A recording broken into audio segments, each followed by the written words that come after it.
Buenos días, mis queridos hermanos, que el Señor los bendiga. Acá seguimos preparándonos para las respuestas de las preguntas que hemos venido recibiendo, y un día más de ver la bondad de Dios, un día más de ver la fidelidad del Señor. Y estamos con nuestra pregunta de por qué es que no recibimos si es que estamos pidiendo de acuerdo a la voluntad de Dios, ¿no? El día de ayer vimos que cuando nuestras oraciones tienen estorbo, ¿no? Y creo que aprendimos, ¿no?, que es importante poder estar a cuentas, poder estar bien con los demás, con nuestra pareja, con nuestros cónyuges, con nuestros hermanos, nuestra familia y demás.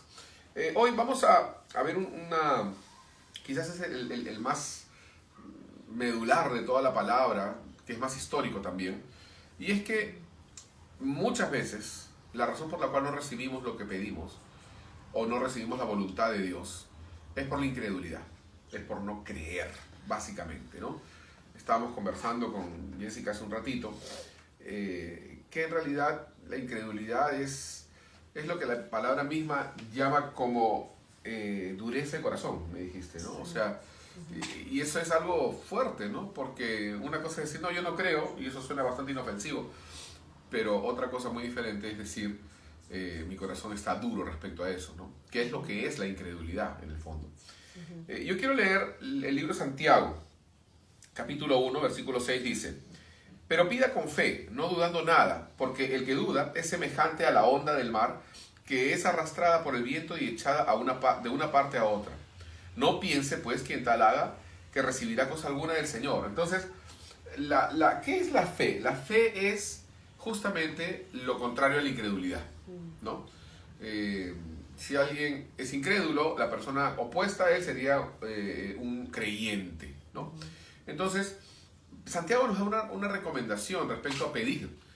Pida con fe, ¿no? Y yo quiero deslindar algunos conceptos cerrados también, porque hemos venido hablando de que mucho se habla sobre pedir, sobre reclamar, sobre declarar, confesar y demás, y otros términos, porque aquí, que es importante, leemos eso y decimos, bueno, hay que pedir con fe. Entonces vienen formas de pensar de fe, super fe, mega fe y todo este tipo de fe, pero nos olvidamos de lo más importante, que es el versículo anterior. El versículo anterior, que dice: si alguno de vosotros tiene falta de sabiduría, pídale a Dios, el cual da a todos abundantemente y sin reproche. O sea, ¿qué es lo que está diciendo acá? Está diciendo que nosotros debemos, no solamente podemos, sino que debemos pedir con fe aquello que es su voluntad, porque dice acá que es, en este caso está hablando de la sabiduría, que obviamente es voluntad de Dios. O sea, Dios jamás va a querer que alguien sea tonto, ¿no? Dios quiere que todos seamos sabios. Entonces sabemos que esto es voluntad de Dios. Y si sabemos que esto es voluntad de Dios, entonces estamos calificados para para echar mano del versículo 6, que dice: pide con fe. Porque si sabes que es voluntad de Dios, pide con fe. No desmayes, pide con fe. Porque Dios te lo va a conceder porque es su voluntad, ¿no? Entonces, creo que es importante el motivo de la petición, ¿no, Jessica? Sí. Tenemos un lindo ejemplo acerca de María, la madre de Jesús, cuando, ¿no?, se encontró con Elizabeth, y estas palabras siempre me han impactado, ¿no? Y me han retado también, porque dice, Elizabeth le dice a María: y bienaventurada la que creyó, porque se cumplirá todo lo que fue dicho de parte del Señor. O sea, se va a cumplir, claro, con tal que creas, ¿verdad? Y por la fe podemos alcanzar las promesas. Amén. ¿Sí?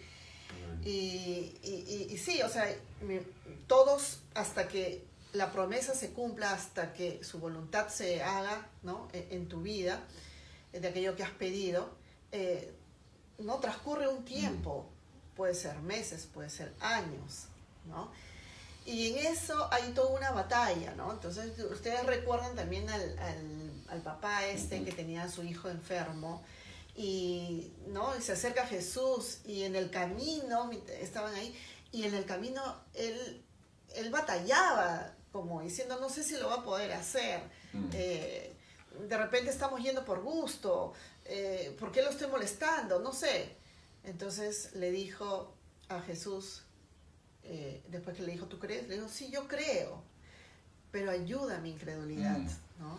Entonces, es lícito. Nuestra humanidad, nuestra carne, ¿no? Nuestra mente carnal batalla siempre con esto. Entonces, pero es lícito. No, el Señor no se va a escandalizar si tú le dices, ayuda a mi incredulidad, porque estamos en esta carne, estamos en esta limitación. Y pedir esto fue algo que el Señor le agradó y lo ayudó en su incredulidad, ¿no? Así es. Estaba pensando ahora en la historia de la incredulidad. Es una historia muy antigua, desde el pueblo de Israel. De hecho, muchos de ellos no recibieron la voluntad de Dios, que era entrar a la tierra prometida, por incredulidad, y la Biblia lo dice así. Hebreos 3:19 dice, y vemos que no pudieron entrar a causa de la incredulidad, ¿no? Entonces, la incredulidad, en realidad, yo pienso que es un pecado. O sea, es un pecado, ¿no? Y Dios no le agrada eso, ¿no? O sea, Dios se siente ofendido porque Él ha hecho todo para que nosotros podamos creer. Entonces, sí es cierto, como seres humanos a veces somos como Tomás, ¿no? Que queremos primero ver, tocar las llagas para poder creer, y Jesús tiene que decirle, no seas incrédulo sino creyente, ¿no? O sea, es sorprendente. Yo siento que Dios tiene como un clamor en su corazón para con nosotros, de que le creamos, de que tú le creas. Ahora, dice que no pudieron entrar a causa de la incredulidad, o sea, no creyeron. ¿Pero no creyeron qué? Yo pienso que ellos no creyeron, como la palabra dice, que Dios cuida de ellos, que Dios había preparado una tierra para ellos, que Dios tenía un mejor lugar, que la voluntad de Dios es lo mejor para ellos, que debemos pedir, como dice la palabra, y se nos dará. Tenemos que creer eso. Tenemos que creer de que Dios cuida a nosotros más que a los pajarillos. Tenemos que creer esto, que podemos pedir, como dice el Padre Nuestro, que se haga tu voluntad, que podemos pedir el pan, que podemos pedir sustento, que podemos pedir salud, que podemos pedir abrigo, que podemos pedir la salvación de nuestros seres queridos. Así que vamos a terminar orando, pidiendo por aquello que es su voluntad. Padre, en el nombre de Jesús, en esta mañana te damos las gracias por este tiempo, pero te pedimos, Señor, como dice tu palabra, pedid y se os dará, buscad y hallaréis. Oramos, Señor, y pedimos en este momento, en primer lugar, por todos los hermanos que quizás están desfalleciendo en sus corazones por causa de no recibir lo que están pidiendo, aun cuando es tu voluntad. Oramos para que tú los reafirmes, para que tú les des más paciencia, para que la fe de ellos no decaiga y su ánimo tampoco se caiga, Señor. Y oramos, Señor, en este momento para que tú hagas, Señor, tu voluntad. Toca a nuestra familia, toca a nuestros hijos, toca nuestro sustento, nuestra salud, nuestra economía. Señor, bendice a nuestros hermanos en sus trabajos, en sus hogares, Señor, en sus relaciones. Te damos gracias, Señor, porque cuando tú moriste en esa cruz, tú abriste un camino para nosotros poder ahora entrar en tu habitación y hacerte conocida nuestras peticiones. Gracias, Señor, por abrir los brazos y decir, pídame. Y nosotros venimos en esa confianza osadamente, confiadamente, Señor. Gracias te damos en el nombre de Jesús. Amén. Amén, hermano.